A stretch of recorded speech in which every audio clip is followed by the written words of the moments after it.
السلام عليكم ورحمة الله وبركاته. ازيكم عاملين ايه؟ يا رب تكونوا بخير. جايه لكم بطبق رئيسي من اطباق رمضان، يعني هعمل معاكم ان شاء الله طريقة تتبيلة فراخ بجد بجد تحفة، وهعمل معاها رز البسمتي اللي انتوا شايفينه ده بطريقة بردك يعني رز مبهر كده حلو قوي، هيعجبكم. طبق محترم وكمان ينفعك في لو في عزومات او حاجة، ان شاء الله تجربي الطريقة وتعجبك. بصوا شكل الفراخ جميلة جدا، ولا محتاجة حاتي ولا محتاجة اي حاجة. وعايزة اقول لكم ما اخدتش ساعة على النار، يعني هي بالظبط كان ساعة في الفرن وكان الطبق كله جاهز زي ما انتوا شايفين. بجد مفيش افضل ولا احلى من كده. يلا بسرعة على التتبيلة وهنشوف هنعمل ايه. اول حاجة معايا بصلتين كبار، انا بشرتهم بشر كده عادي، عايزة تضربيهم في الكبة تمام. وبشرت معاها طماطمتين، يعني لكل فرخة بناخده بصلاية كبيرة كده وطماطماية، انا عشان الاتنين فانا طبعا ايه ضفت 2 و2. تمام كده. جبت الطبق بتاعي ويلا بينا على التوابل. التوابل عبارة عن ايه؟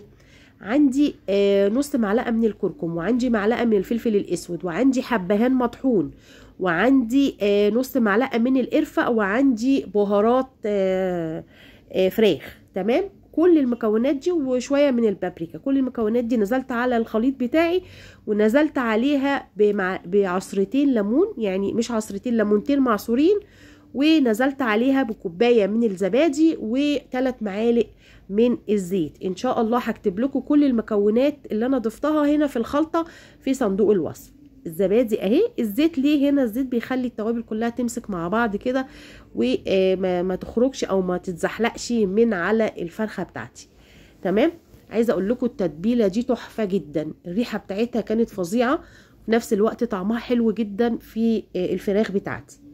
يلا بقى بينا، بعد طبعا ما غسلنا الفراخ ونقعناهم، يعني خليناها بجد زي الفل زي ما انتوا شايفين. هنمسك بقى الخلطة بتاعتي ابدأ من جوه، يعني من داخل الفرخة كده. هديها كده 3-4 معالق من التوابل، يعني هضغط شوية جوه بالمعلقة علشان يبقى كل العظم من جوه متبل. تمام.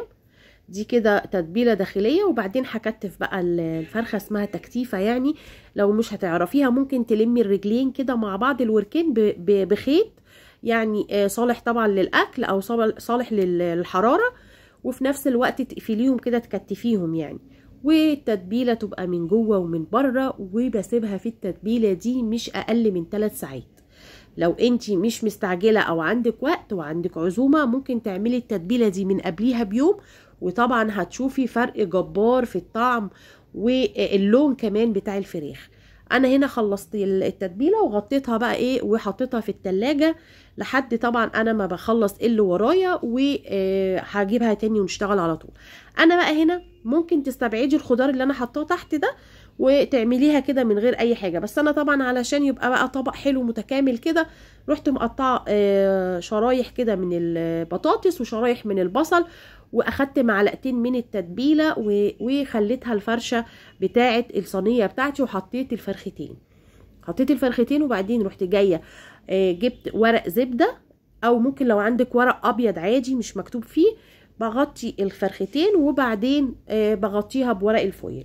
مش بحب اغطي بورق الفويل لان هو مش صحي، بس يعني ايه يعني علشان كمان ما يبقاش الاكل بتاعي لازق فيه ورق فويل ولا حاجه، وده طبعا حاجه مش كويسه. فانا هنا كرمشت كده ورقه الزبده. قبل ما انسى، هنا انا حطيت هنا كوبايتين من الميه مع البطاطس تحت، وبدات اغطي الصينيه بتاعتي. طبعا انا مخليه الفرن على درجه حراره عاليه. تمام. في الرف الوسطاني. اخدت معايا الفرختين دول حوالي 3 كيلو و700 جرام تقريبا كده، فاخدوا معايا ساعه بالظبط. ساعه كانت الفراخ يعني خلاص هتفصل من العظم. تمام. يلا بقى خلاص حطيناها في الفرن، ويلا بينا نشوف التتبيله بتاعه الرز. معايا ورق لورا، ومعايا بابريكا، ومعايا هنا ربع معلقه من الكركم وفلفل اسود وحبهان وملح. تمام. لو عندك قرنفل تمام، ولو عندك الليمون المجفف بردك تمام مفيش مشكله، بس انا يعني ايه فضلت اكتفي بكده. وانا عندي رز البسمتي هنا غسلاه طبعا الكميه اللي تناسبك، واخدت فيها بصلايه متوسطه. يلا بينا على النار بقى ونشتغل على طول. جبت الحله بتاعتي ونزلت عليها بالسمن. يعني سمنه حلوه كده. لو مش حابه، لو مش موجوده عندك سمنه ممكن بالزيت، ما فيش مشكله يعني. بس انا طبعا ايه من الناس اللي بتعشق السمنه. السمنه بتاعتي بدات اهي خلاص تسيح، نزلت عليه بالبصلايه وهبدا اقلب كده تقليبه لحد ما البصل بتاعي يدبل. انا مش عايزاه ياخد لون، يعني هو بس عايزاه يدبل كده، ما يكونش يعني صحيح كده زي ما بيقولوا، لا انا عايزاه يدبل شويه. بعد ما بيدبل البصل معايا بنزل على طول بالتوابل. التوابل هنا بديها تحميصه كده مع البصل، بتدي ريحه جميله بصراحه، يعني بتدي ريحه حلوه جدا مع التقليب المستمر. انا هنا معليه النار عادي، طالما انت واقفه قدام النار فطبيعي ان انا بقلب على طول، فما ينفعش تسيبيه وتروحي في مكان. نزلت بقى بالتتبيله بتاعتي والملح كمان، وهبدا اقلب لحد ما احس الريحه يعني طلعت كده وشمتها وبدات كده تاخد تحميصه بسيطه. هنزل بقى على طول بالرز. تمام، هي الموضوع كله مش بياخد اكتر من دقيقة على النار وانتي واقفة كده. بجد الطبق ده ما بياخدش معاكي وقت نهائي، يعني تحطي على طول الفراخ في الفرن وتعملي الرز ويبقى كده تمام. احلى احلى اكلة، وكمان احلى وجبة بجد، طبق رئيسي محترم. هنا هنا بقى ظبطت شوية الملح علشان حسيت ان الحبة اللي انا حطيتهم في البداية كانوا مش كتير. اديتها بردك تقليبه وميه سخنه بقى على طول عشان الرز ما يغيبش معايا. ونزلت لا الرز الاول هنا وانا كنت مسخنه الميه. اديتها بقى تشويحه كده بقى الرز ياخد معايا. لو ما عندكيش رز بسمتي ما فيش اي مشكله، اعملي بالرز بتاعنا المصري بردك جميل وهيقضي الغرض. انا بحب الرز البسمتي الحقيقه في الفراخ المشويه او في حاجات مشويه كتير، وطبعا الرز المصري لا غنى عنه، وعايزه اقول لكم طعمه احلى كمان من الرز البسمتي. لو مفيش رز بسمتي تمام هنركنه على جنب ونشتغل بالرز بتاعنا المصري. بعد التشويحه كده والرز سخن على النار نزلت عليه بالميه.